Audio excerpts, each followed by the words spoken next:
Let's have some fun. Please Okay. help me welcome the fabulous voice of the Indianapolis Colts, the one, the only Matt Taylor. Good morning, Hey, Matt. How are you, Hey, buddy? Matt, what's going on? Mr. Hey, Taylor. fellas, what's happening? Doing well. How are It's you, sir? football. You can smell it in the air. You can smell the football in the air. It's No it's doubt it's about it. football. Yeah, it's crazy that training camp wraps up today. At least the Grand Park portion of camp wraps up today. So it's been football for a minute, but I mean, it seems like we're there, but yet we still have 3 weeks to go before we start keeping score for real. Now it really starts getting real. You got one pre. First of all, your thoughts on week one of the preseason, the loss against the Ravens in Baltimore.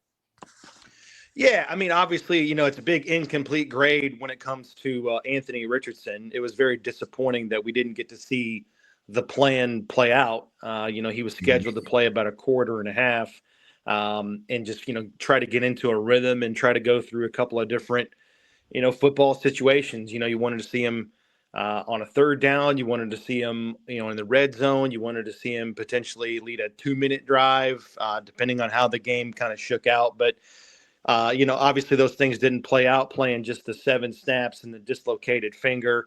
But Daniel Jones came in, and I thought he looked really good. And I think his stat line really doesn't do him justice. He had a couple of drops by the skill players around him. He had a touchdown pass wiped out due to a bad penalty. So I thought he showed a lot of professionalism to come in right away, being thrusted into that situation, not knowing that he wasn't going to play, or at least the plan wasn't for him to play as much as he did. I think it was 6+ series, but I thought he looked good. And this is a quarterback competition that's still ongoing, and it wages on. And then defensively, the starters didn't play, and the Ravens just ran the heck out of the ball. So I don't know if there's too much you can glean defensively from what you saw. I think the only thing that you can really take away from that side of the ball is just individuals instead of collective, effort. I thought, you had some of the young cornerbacks, members in the secondary play well, and depth is being tested there big time right now with some injuries to. I mean, Justin Wally's lost for the season. You've got those nagging hamstrings to Juju Brents and Jalen Jones, but I thought, Jonathan Edwards and Alex Johnson, who could be in the mix to make the team and have a role. I thought those two guys competed and played well. So, yeah, I don't know. It's just, I hate to say it's kind of a cop out answer, but it's just a big time, incomplete, because starters didn't play on defense. Anthony Richardson didn't really play on offense, and you didn't have too many other starters on offense. So I don't know. Like, I think there's a lot of value to what you saw, but in terms of the meat and the potatoes of big time revelations, there just weren't many, to be honest with you, in Baltimore. Do you think Yeah, that it's the Daniel Jones found his home in Indianapolis? Who's that again? I'm sorry. Do you go ahead, think Victor. Daniel Jones finally found his home in Indianapolis? Because he had such a disastrous couple seasons in New York with the Giants. Do you think he's finally found his home here in Indy? Well, we're going to find out. I mean, listen, the Colts, they've been very transparent this entire offseason about this quarterback competition, Hmm. and I think it's twofold. I think Anthony Richardson's lack of availability, and I think his production or lack thereof on the field when he has played so far in his first 2 years in the NFL. Those two things have forced the Colts' hand, and they are bringing in competition in the form of Daniel Jones to push Anthony Richardson, but also knowing that they have to have an insurance policy because the guy's only played in 15 games so far in his Hmm. first 2 years in the NFL. And it's, quite frankly, it's time to go. This is a roster that was good enough to make the playoffs last year. And I don't want to boil it down to one thing, right? Because it's not just one thing, and it's not about just one guy. But this is very much my opinion. But I think if they had more consistent quarterback play last year, I thought that was a playoff team. That's a good enough roster to make the playoffs, and Mm-hmm. that's why you see, with the lack of consistency at the quarterback position the last couple of years, that's why you see the Colts still not bottoming out. They don't go 4-12, they don't go 3-14 because the roster around the quarterback is just too good. So imagine if they can get quarterback consistency from one of those guys this upcoming season. And that's my point. The Colts don't care who it is. They just need one of those two guys to give them a good shot to win. And I think both of them have a chip on their shoulder for different reasons. If Anthony Richardson ends up reaching or coming close to fulfilling his potential and becoming more consistent and becoming a more accurate quarterback, the Colts will take that. If Daniel Jones ends up being this year's version of Baker Mayfield or Sam Darnold, where he has career resurgence with a different team and a different coach and a different scheme, the Colts will take that too. They don't care. They need one of those guys to step up and give them a good chance to win every Sunday, because I think the roster around the quarterback does that for the Colts, gives them a good chance. But we all know it's the most important position in sports. Don't want to say it's about one guy, but we all know that that position means an awful lot in the NFL. Absolutely, it does. Matt Taylor, the voice of the Colts, joining us this morning. And you said something about Daniel Jones. I had a chance to look at the game last weekend, and that Daniel Jones that played the majority of the snaps, that Daniel Jones looked like the one I saw when he was at Duke. And to echo one of your points now, if this is his time, he needs to step up and take it. This Daniel Jones that I saw last Saturday looked good. And go ahead. I think the word you're looking for is comfortable.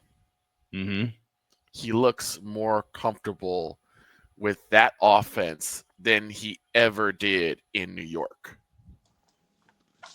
Well, I agree with you guys. And, think about the biggest compliment that I can give Daniel Jones since he's been with the Colts, and it's only been since March, is that he doesn't look like a guy that's only been here since March. And that's hard. That's really hard to do when you're the new guy, and especially with how, this roster has become immune, if you will, to the new guy, because there's been so many quarterbacks coming in. It's been obviously very well chronicled about the number of quarterbacks the Colts have signed and started and played due to injury and since Andrew Luck's retirement. But I give him a lot of credit because the guys really enjoy Daniel Jones. And he comes in and he is just high degree of professionalism, masters the playbook, knows where to go with the football, doesn't put it in harm's way. And he's pushing the ball down the field, at least in practice, more than I thought we would see. I mean, it's not that just because we haven't seen him do it throughout the course of his career doesn't mean that he can't. And I think the Colts are stressing that out of him in this offense, within this playbook. Like chunk plays within this scheme are very important. And they're very important in the NFL. I mean, tangent-wise, you look at the box score. Like if you don't see who wins games based on the score, if you just looked at the box score and you said who won the game, well, the two biggest determinants, in my opinion, are turnovers, who wins the turnover battle, and then which team has more big plays. Oftentimes is the winner of the game.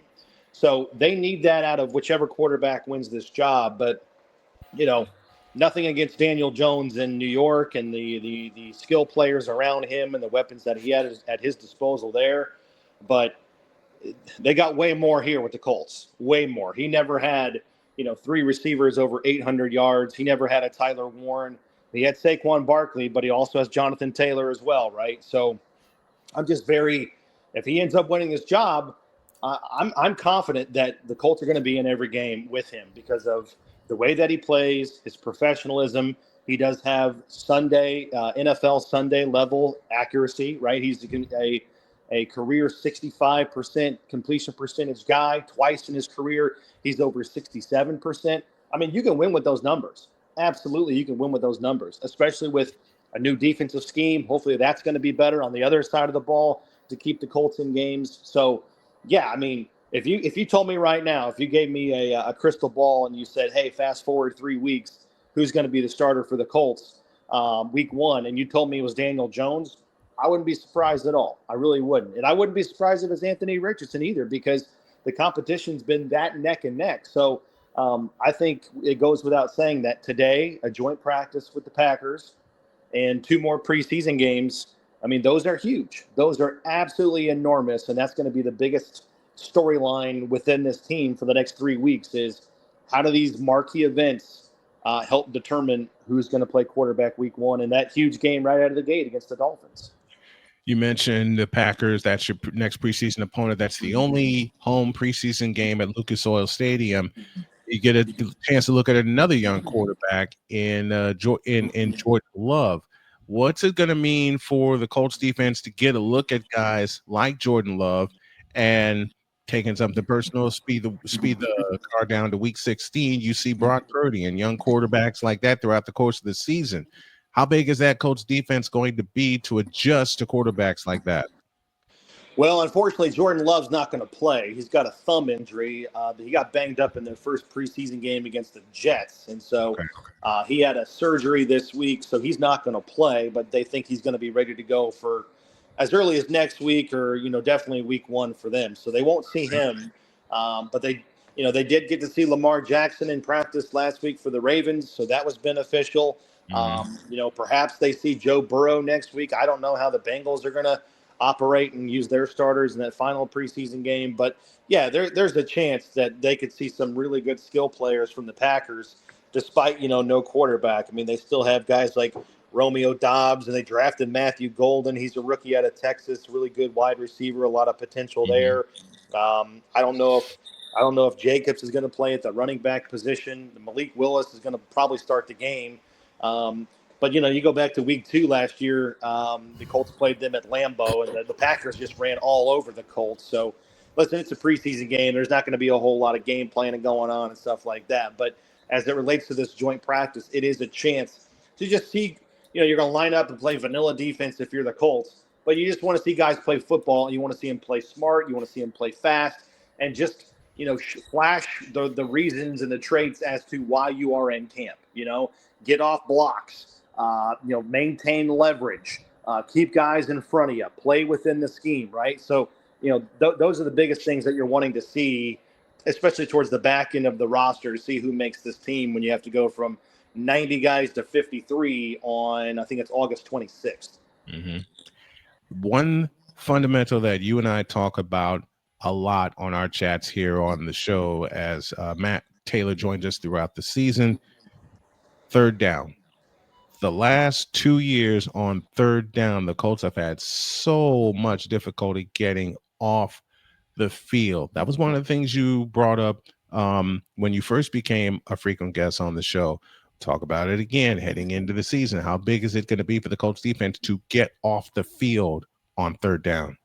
Yeah, it's funny. I had this debate with some guys, and we were just kind of kicking around, killing some time, and we said, would you rather be, if you had a choice, your favorite team's defense for the entire season, would you rather be top 5 in takeaways, or would you rather be top 5 in third down defense? And you only got to pick one, right? So you couldn't have one without the other, but you could only pick one. And, a lot of guys just had to sit there and think about it for a long time because they're both really important and they're both, very, integral to having a good defense and winning football games. And so, some guys would pick turnovers or takeaways, and some guys would pick third down. Obviously that's splitting hairs because they're so important. But, if you put a gun to my head, I'm probably more of a third down guy because last year the Colts gave up the second most third down conversions in the NFL. And that just speaks to a couple things, right? You're not very good on first and second down, so teams are getting into third and short, 3rd and 3 or less. Those are advantage offense situations. And it also leads to a huge discrepancy in time of possession. And you're just not going to win football games if your defense is playing, 35, 37, or in the case of that Packers game last year, over 40 minutes of game action.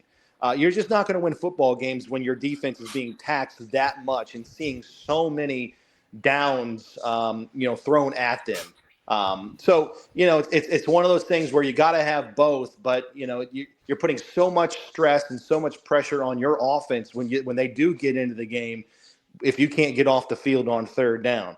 And specifically, too, for the Colts offense, they can get better on third down offensively. They were 18th last year in the NFL in conversion rate. So it's not like they don't have any, areas to improve. You want to see that number, be in the top 10 right around 50% or hovering in the 40s. So, yeah, I mean, takeaways are huge, but I think third down defense just means so much because if you're poor on third down, you're on the field a ton. The war of attrition starting to weigh you down. The other team's starting to get into a groove, and it just keeps your offense, your own offense on the other sideline, just sitting there on ice, getting cold, and you're unable to, find that rhythm and find that groove that you need to have on offense to score points and win games. Speaking of scoring the points, I'm looking over some of the stats myself.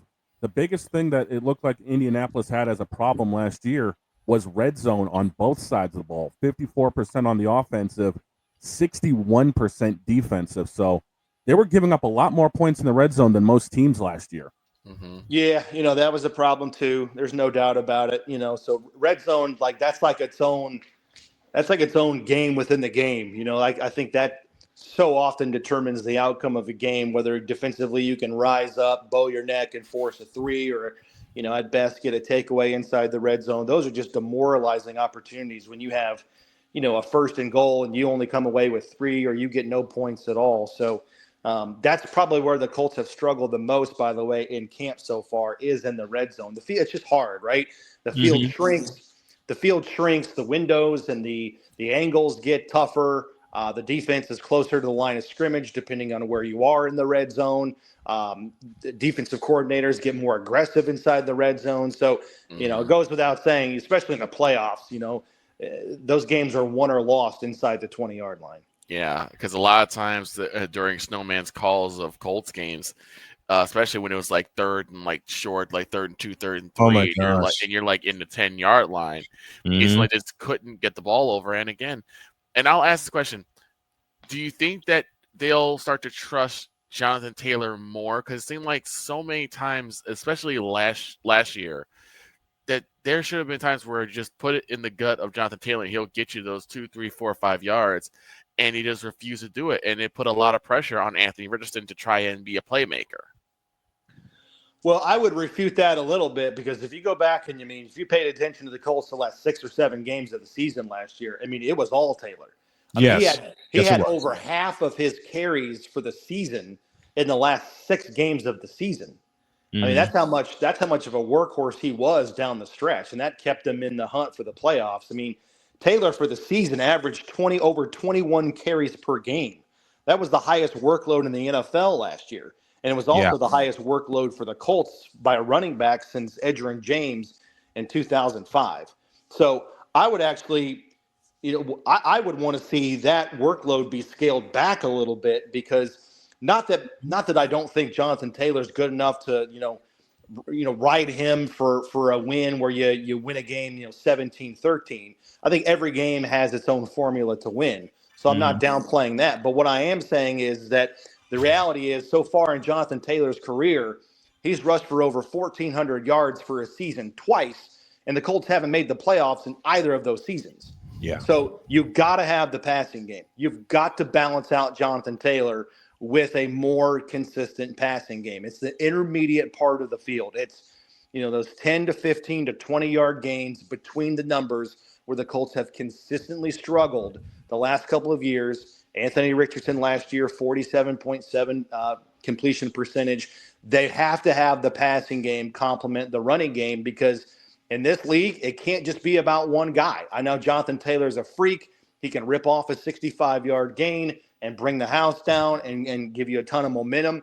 But you have to have the passing game. And if the Colts don't have it, I don't see them making the playoffs this year, because, again, the proof's in the pudding. Taylor can be an absolute animal, but that's just not good enough in this modern day of NFL. It's hard to go. My point is, it's hard to go on a 10 to 12 play drive featuring Jonathan Taylor and score touchdowns. You got to have those chunk plays like we talked about. The NFL is all about scoring, and scoring quickly and efficiently, and you have to have those big plays to help you mitigate offensive drives and keep the other team, honest at the line of scrimmage, spread out within the box, and you can get those one-on-one matchups on the outside if, you have a threat of the passing game to help Jonathan Taylor lighten the box in the running game, if that makes sense. So a lot of cases, we have to run to set up the pass. I think the Colts have to pass to set up the run to help Jonathan Taylor.